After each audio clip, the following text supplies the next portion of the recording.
Hi అండి, welcome back to our channel Lakshmi's వంటలు. తెలంగాణ స్టైల్లో టమాటా పప్పును ఎలా ప్రిపేర్ చేసుకోవాలో ఈ వీడియోలో చూద్దామండి. టమాటా పెసరపప్పు ప్రిపేర్ చేయడానికి గంట ముందు నానబెట్టుకున్న ఈ పెసరపప్పును ఇప్పుడు మనం కుక్కర్లో వేసి ఉడికించుకుందామండి. పెసరపప్పును 3 విజిల్స్ వచ్చేంత వరకు ఉడికించుకుందామండి.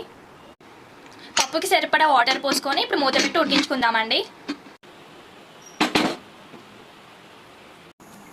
పప్పు ఉడికేలోపు మరొక పక్కన వెజిటేబుల్స్ కట్ చేసుకుందామండి.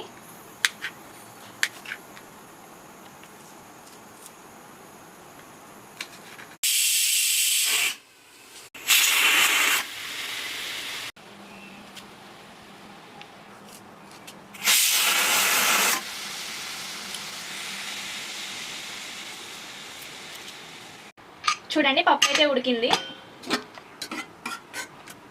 ఇలా ఉడికించుకున్న పప్పులోకి 1 టీ స్పూన్ పసుపు వేసానండి. ఒకసారి బాగా కలుపుకుందాము. ఇప్పుడు ఇందులోకి మనం ముందుగానే కట్ చేసి పెట్టిన పచ్చిమిర్చి ముక్కలు, ఉల్లిపాయ ముక్కలు, టమాటా ముక్కలు వేసుకుందామండి.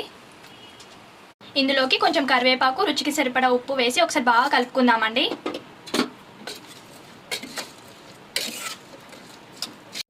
ఇప్పుడు స్టవ్ ఆన్ చేసి ఈ పప్పును పావుగంట పాటు ఉడికించుకుందామండి. పప్పును ఉడికించేటప్పుడు కుక్కర్ పైన ఉన్న మూత పెట్టాల్సిన అవసరం లేదండి.